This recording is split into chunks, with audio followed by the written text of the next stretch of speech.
بنا نبود بنزین گرون شه ها، بنا بود ماشین خارجی با 104 لیتر وارد بشه.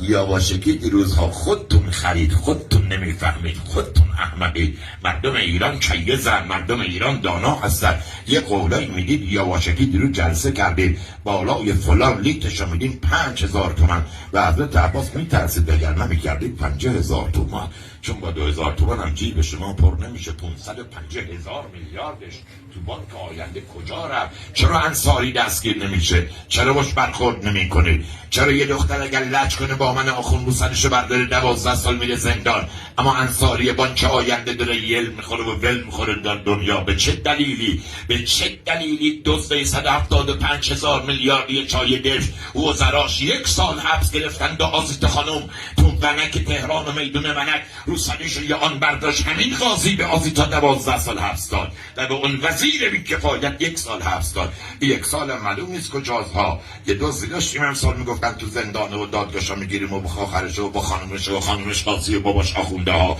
همه کیفرخواست صادر نشده، پرونده در تحقیقه، باید تو زندان باشه. هفته گذشته گفتم تو خونه‌شون سکته کرده مرده، مگر اینکه سجن خونه‌شون باشه. سجن یعنی زندان، زندان خونه‌شون.